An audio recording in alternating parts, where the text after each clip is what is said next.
My name is Alma Hopkins, and today we're going to discuss an article entitled Predictors of Bullying and Victimization in Children with Attention Deficit Hyperactivity Disorder.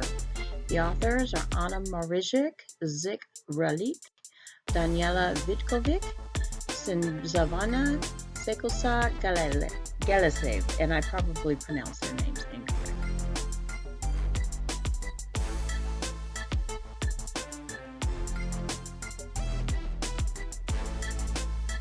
According to the authors, bullying implies aggressive behavior in which an individual or a group of individuals repeatedly attacks, humiliates, or excludes a peer.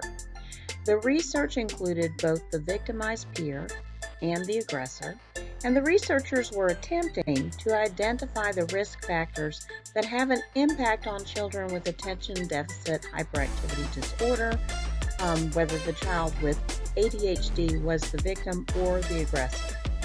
The author cites other research which confirms that children with attention deficit hyperactivity disorder are at elevated risk of being involved in bullying, either as aggressors or as victims, in comparison to typical children.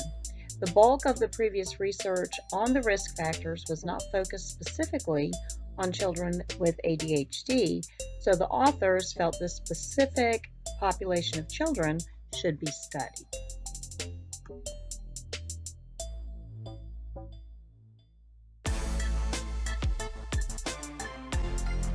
According to the authors, boys are more often victimized than girls.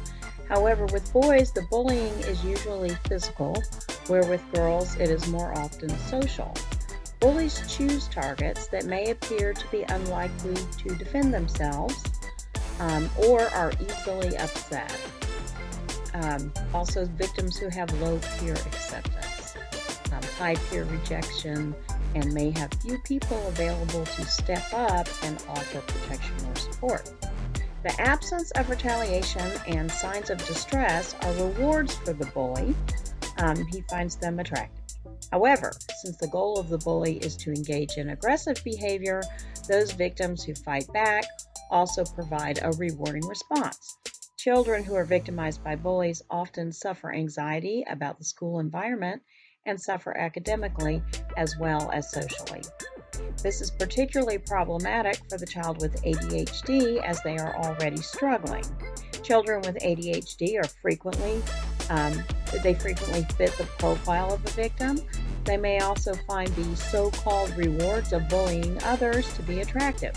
Students who engage in bullying may have a need to dominate others, but they may also do so to climb the social ladder or to engage in positive support from peers.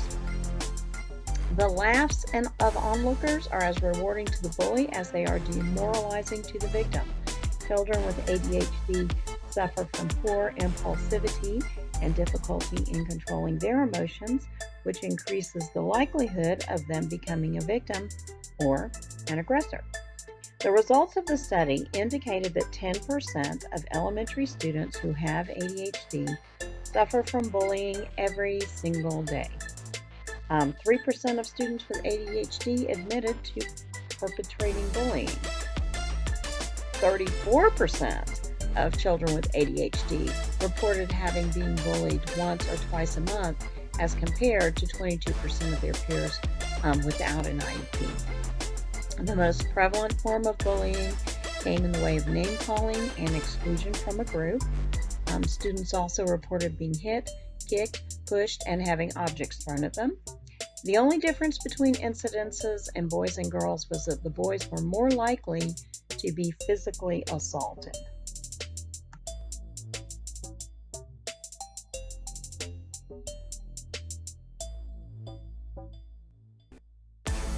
Personally, I have a problem with the concept that certain characteristics of a person make them more likely to be victimized or to become a perpetrator.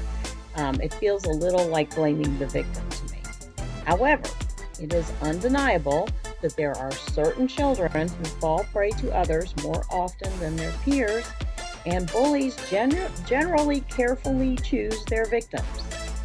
I have seen this play out in my own classroom.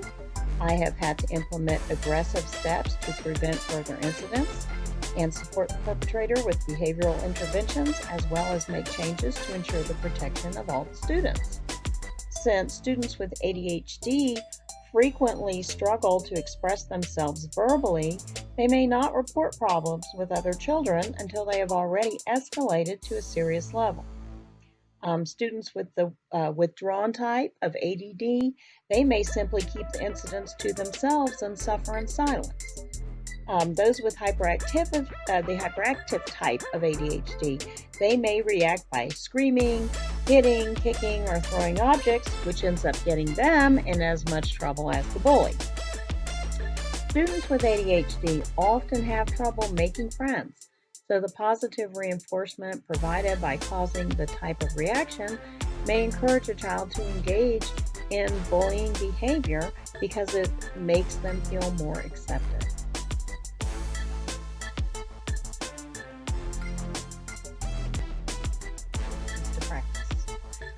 As a teacher, I make every effort to be proactive and stop problems before they occur. When problems with students do arise, it's crucial to handle them appropriately and put an end to unacceptable behaviors using effective research-proven strategies. All students have the right to feel safe at school, and especially in their own classroom, with a teacher whose job is to create an environment where students can discover, learn, and grow. However, knowing that a certain population of students may be more likely to deal with certain difficulties, such as bullying, it is crucial that teachers do everything possible to prevent problems before they occur. When there is a problem, we need to listen to our students and work as advocates for them, addressing the problems aggressively and immediately. Communication with parents is also very important, as students may complain at home but not mention issues at school.